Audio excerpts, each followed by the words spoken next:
So, as you know, women, right? I'm a woman of color, I'm a daughter of immigrants.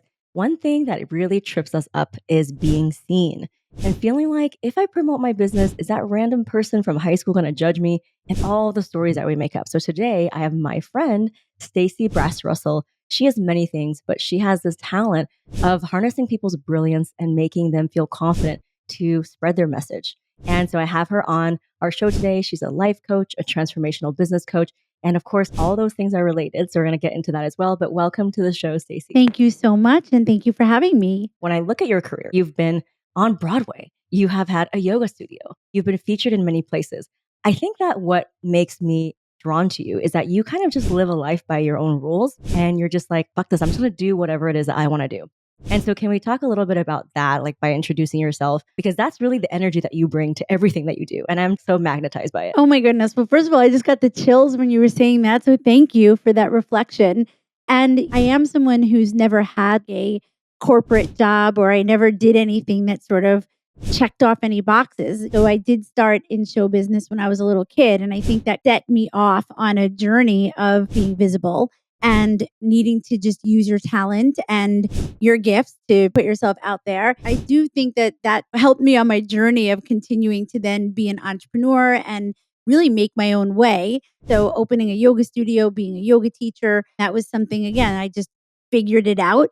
And when I became a coach, I first became a health and life coach because I thought it was just going to be a next level way that I could support the people that I had been building a community of in the yoga world here in New York City. And then what really was interesting was how many people started coming to me for help with their business because of what you just said, because they saw that I was getting clients and I was just really putting myself out there, which is how I believe you have to start a business. And so many of my peers, colleagues, and even my students that I was training to be yoga teachers, I think one thing that they all saw was my ability to just be out there all the time.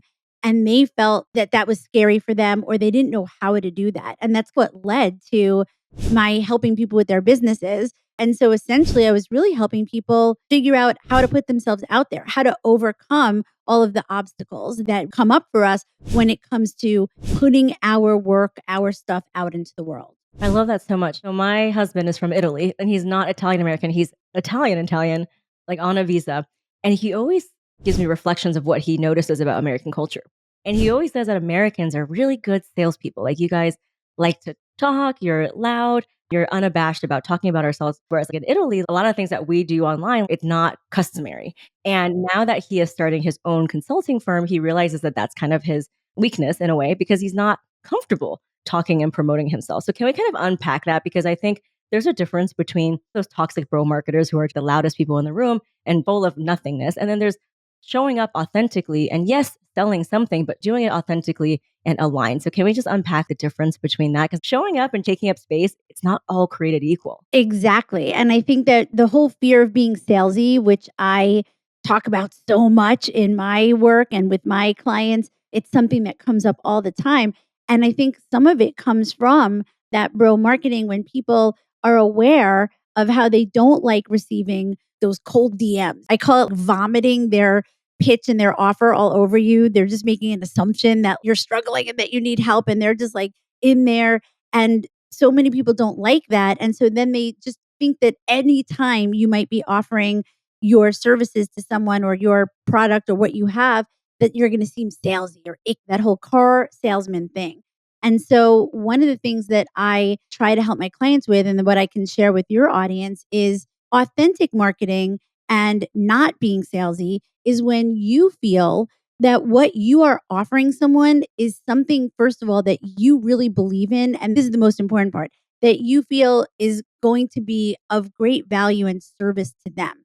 And you only know that if you've built a little bit of a relationship with them. And so I'm all about building relationships with people. If we're posting on social media and we're providing value and we're sharing our services or we're sharing our product or whatever that we have to offer, there are ways to get in touch with your customers and with your audience in a way that builds conversation and relationship and where you can provide service and value and show someone that you actually are interested or care about where they are before you go ahead and say, hey, I think I might have something that you might really like, or that could really help you, or that I want to talk to you about. One of the things that I always tell people is, how do you like to be sold to?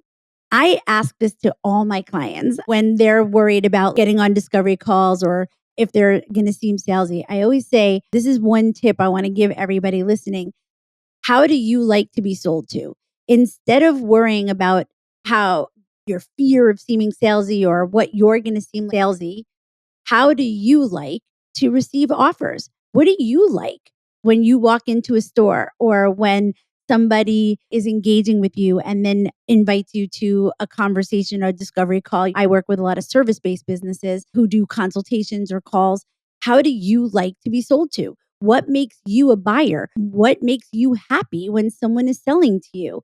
And I think it's better to focus on that than to worry about some unknown thing that you might be doing that somebody else might not like.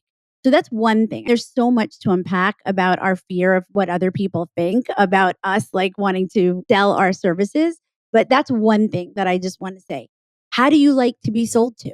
Ooh, that is so powerful because a lot of times we already go into any kind of sales conversation, even sales adjacent conversation, thinking, oh my God, I'm going to bother this person. And in order for entrepreneurship to work, we need to have so much tenacity and perseverance. We just need to get out there so many times and be open to rejection. We have to know that everybody buys stuff. Everybody buys stuff. And you can't have a business or make money in your business unless you're selling. Yeah. That is what economy is. And that's how you make money. If you don't want to work for someone else and get a paycheck, in my opinion, that's a little bit of a passive approach to earning money. When you work for someone else and you get a paycheck, you get to relieve yourself of all of the burden and fear of having to be the seller of your own services, of your own product, of what you really believe in. And so when you have the mindset of that, the only way anyone makes any money is someone's paying for something, then you have to own your place in the marketplace, which is you're not going to be able to have a business unless someone gives you money and they're giving you money in exchange for something. That's what the whole economy is based on. So you could either be a part of the economy and own it, or you can constantly be afraid to sell and also therefore probably feel like you're not making enough money or the money that you want to make in your business. Yeah, there's a lot of these like coffee mug mantras, selling is serving, connect with people first. But when it comes down to it, what are some other actionable mindset strategies for someone who just maybe they're an introvert or maybe English is not their first language? So they have all these barriers even before anything. So they feel like the odds are stacked up against them, but they know that this is the one thing that's keeping them from making more sales. I think that your confidence in your selling begins with you really feeling deeply connected to your why and your message and your belief in what you are selling. So that's whatever you're selling. I know you work a lot with product-based businesses. I work a lot with service-based businesses where the people are selling something intangible, but that's what I help people create is offers. So what your offer is, what your product is, it starts with you being deeply connected and confident in your mission, your message, and your why. For not just why you want to have a business for yourself, because that's important, but then your why this is important for you to put out into the world. So I do believe that when we do that work for ourselves, I wake up every single day and do some mindset work. We don't wake up every morning in like a high vibration where we're thinking, oh my God, I am incredible. Everybody wants what I have to offer. There's so many clients out there.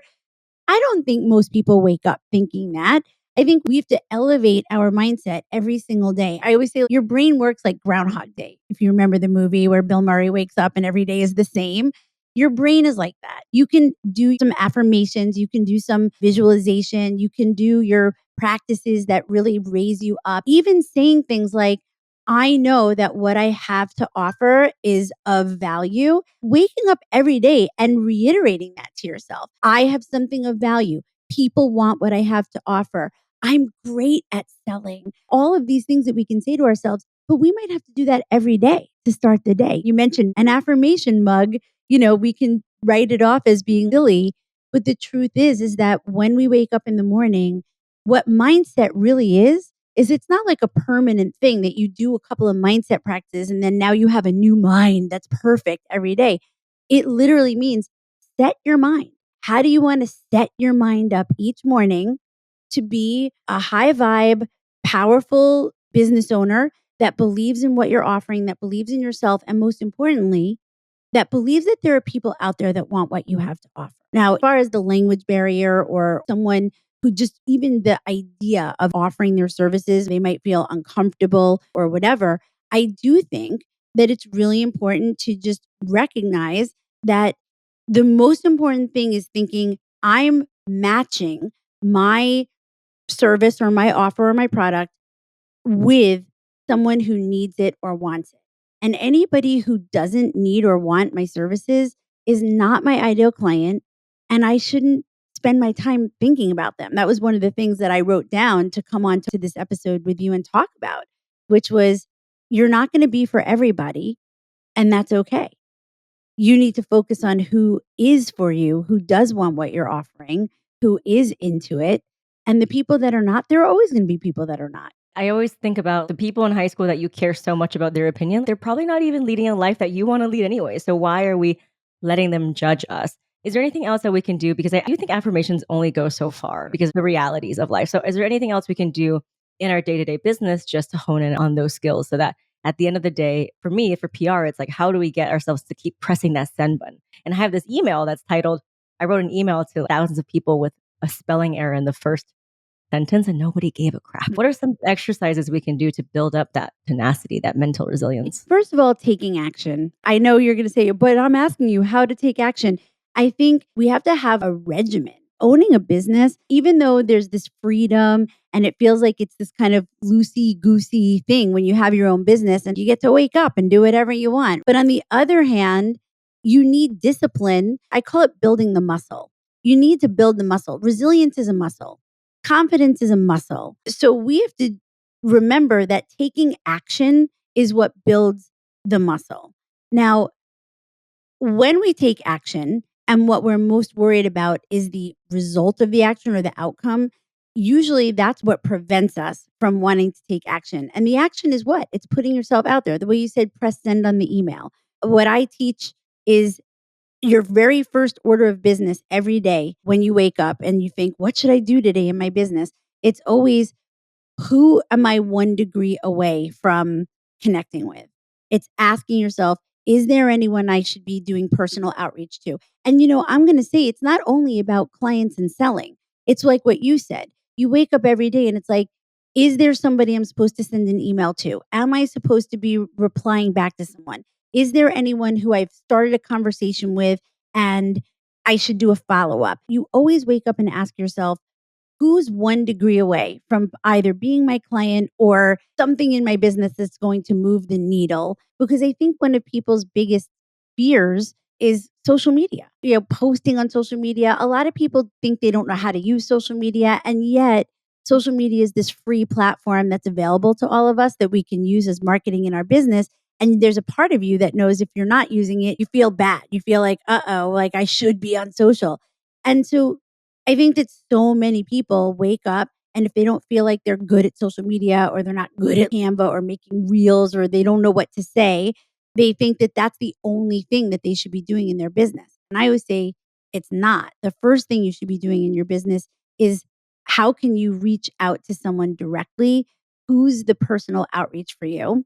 That's the practice of your business. And so every day you wake up and you go, what are the actions that I need to take today in order to just go to sleep tonight knowing that I didn't just sit behind my screen, behind my computer and do busy work and think that I'm working on my business. But the truth is that the only thing that's going to move the needle in your business is when you actually do something that involves connecting with another human being. And look, sending emails to your whole email list, that kind of counts, but I get it. It's scary to press send on an email. But then you have to be willing to know that every unsubscribe or every unfollow, if you look at those things, which I don't recommend that you do after every email, but if you look at those things, that you have to know, that just means that that person is not your ideal client. And you know what? You have no reason to have an email list other than for your business. No one needs to have an email list on a platform to connect with their friends and family. And even though sometimes your friends and family are the first people that support you and they sign up for your email list and whatever, the truth is that they're not your ideal client. So anybody that's on your list that isn't really someone that's interested in what you have to offer or your message, if they don't want to hang around, you have to build up a little thick skin and go, you know what? They're not for me. They're not my ideal client. And that's okay. I'm going to focus on the people that are. And so I believe in personal outreach as your number one activity in your business. Ooh, so many things there. I always say, I'm not a McDonald's. I'm not for everyone. And we all know this as we grow in our business, the more that people say no, the more we're like, hell yes. We finally are getting clear on our niche and our messaging. So that's actually a good sign. I'm kind of a tough Asian tiger mom. I actually want my students to get 5 rejections a week because I think that there's so much inertia in remaining where we are that we don't even let ourselves get the first or second one. And as you know, to build a business that lasts, it is not for the faint of heart. You know this. So we need so much energy and tenacity that if we're not even okay with getting 5 rejections a week, like we're not even nearly where we need to go to push our business forward.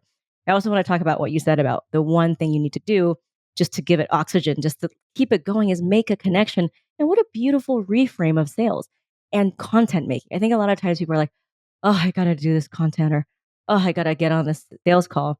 But if you just reframe it as, I'm going to connect with this person through a call or I'm going to connect by pitching. If we all just see it as a connection, then it just sounds so much better. I love that so much. Oh, thank you. It's not only about the potential client.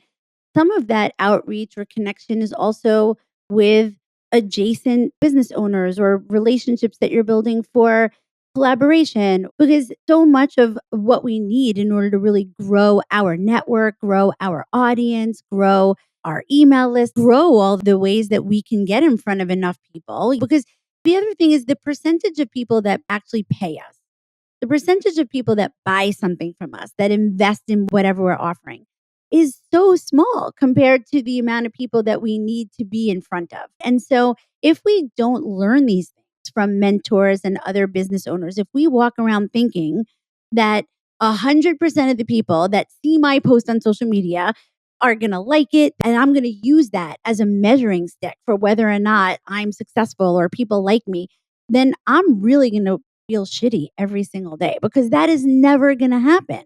And so having a realistic understanding, I think compare and despair and looking around at other people and thinking that somehow they've got the magic formula because you look at them and you think, oh my God, they have so many followers and it looks like they get so much engagement on their posts and they're constantly talking about how successful they are. And if you allow that, if you internalize that and then use that as a measuring for yourself, compare yourself, you are going to be spending so much more time focusing on other people than you are focusing on your own business. I believe in transparency. You and I have talked a little bit about this, about how important it is for the people that are successful or whatever to be transparent about, if those of us who know stuff about the industry, we need to share that with our clients. That's why everyone needs coaches and mentors and whatever, is because your clients hearing from you, you should expect 5 rejections. If they didn't have you and they sent out 1 or 2 pitches and they got rejected, they would crawl back into bed and probably not send another pitch for like a month until they recovered. And so having this information and knowing, that it's like 1 to 4% of your current email list, okay, is going to take action on something that you offer them, right? So if you've got 2,000 people on your email list and then 20 to 30 people click on a link in there, that's actually a good industry standard. But someone needs to tell you that, or you're going to be in a bubble and you're going to be thinking that things aren't going well because you're making up stuff about how it's supposed to be. Yeah, and it really is a numbers game. I have a friend who's been perpetually single. She really wants to start a family. And the first question I ask her is, are you going out? Are you going on dates? And she's like, no, not really. I get it. It's not easy putting yourself out there, but it truly, like the way you said it, it's a volume game. And a lot of times we're just not doing enough of what it is, whether it's posting enough, emailing enough to A, get good at what we're doing, because that only comes with experience in doing, and B, to be a really good curator of what works and what doesn't for you. So I think a lot of times we just stop because either we lose momentum, we're afraid of all these things when we realize like we need so much volume of doing before we can get that critical mass. And so hopefully you've given us a lot to think about. I think this is very helpful for us to get there. Do you have any other mindset things for us to just reach that top of that hill, which is we all need to do to get that critical mass, to move something in our business. I'm going to go back to what I said about that confidence in your mission and your message, because the volume of sending the emails, of showing up on social, the volume of content is really what you're referring to. And I think that so many business owners go into business and all they really want to do is sell their thing, get to do the amazing work that they do with their clients. And they come in and they don't really have a grasp on the marketing and the promotion. And what ends up happening is we start realizing, oh my God, there's so much content to create. There's so much copy I have to write. There's so much this that I have to do. And it can get really overwhelming. And you could get in your head and start thinking, well, I'm not creative. I'm not a good copywriter. I'm not good at messaging, especially because there's so many people out there who are saying, I'm a messaging expert. And so you start thinking, I'm not good at any of the things that I'm supposed to be able to do for my business. So here's what I want to leave everybody with. The more that you can root in and ground into your expertise, the value that you know that you provide, and the feeling like you're showing up in service, that you're coming from the heart and you're coming from this authentic place where you feel in total integrity with what you're sharing with the world, you'll have a never ending source of content, because you don't have to sit and try to think of how to sell or think of how to market.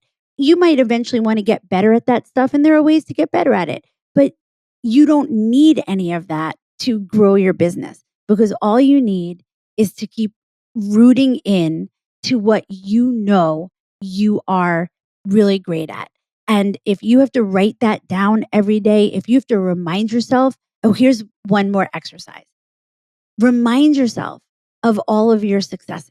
Go back and remind yourself of your wins, of all of the people who have bought from you, of all of the times that you helped someone, that you've served, even milestones that you've made in your business, revenue that you've generated. And if you haven't generated any or a lot of revenue yet, what are the actions that you've taken that have yielded something good for you? Someone responding and saying, wow, that was such a great email. You will get that every once in a while. It's not that every email you send, you're going to get 10 of that. But for every time someone says, wow, that really helped me today, or somebody comments on something, you've got to remember those things and use them in those moments when you're having that self-doubt and when you're feeling unsure and when you're feeling afraid and you're afraid to put yourself out there and be visible. And then I want to leave everybody with something that I talk about a lot, which is people are not thinking about you nearly half or even at all as you think they are. They are just not. The other thing I say is, like, most of the time when people are afraid of what other people will think, they're not even afraid that they're going to make a nasty comment or something on social media. They're literally afraid that they're just thinking it. You're never going to know. You don't even know what they're thinking. But the truth is that people are not thinking about you nearly as much as you think that they are. And so that's just neuroscience. Don't forget, everybody's thinking about themselves. Everybody is asking themselves, but what's in it for me? And I'm not criticizing. That's just the way we work as humans. We do it ourselves. And so you got to try to remember those things. That's science, baby. Remember the science and use that for yourself. Whenever you find yourself going down that rabbit hole and you start worrying about what other people are thinking, stop yourself, take a breath, and you could even say to yourself, no one is thinking about me nearly as much as I think they are. And that's a good thing. And that's why we say you need a volume. That's why we say you got to email and you got to post, because you have to stay top of mind. Because if you don't, trust me, no one's thinking about you and no one's remembering your last email or your last social media post. And there's a good chance they didn't even see it. Exactly. I always think we live in New York. It's like you could walk down naked on Fifth Avenue and nobody would even care. So just think about the craziness of New York and how no one gives a fuck. So they're really not thinking about you. I love that so much. How can people find out more about you and your work? This has been a beautiful reminder of not only connection, but tapping into that self-love. I think at the core of all of this is self-love. Do I give myself radical permission to mess up? Do I give myself radical permission to do something imperfectly? And that's really at the root of all of this. Yeah. Do I give myself radical permission to experiment and know that there really aren't any consequences if what you're doing is coming from I always say, as long as you know that what you're doing is not intentionally harming anyone, if you know that you're not harming anyone, then put your shit out there because you've got to get your voice out there. You've got to get your message out there. The world needs you. Your voice matters. You must shine your light.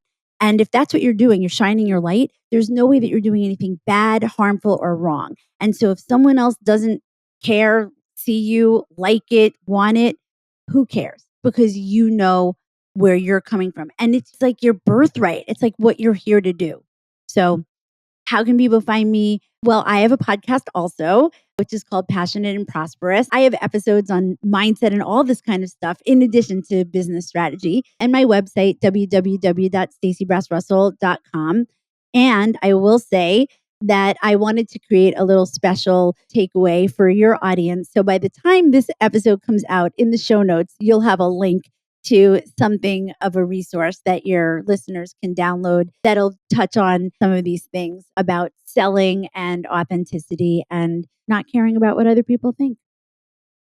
Awesome. This was beautiful. Thank you so much, Stacey. You're welcome. Thanks for having me.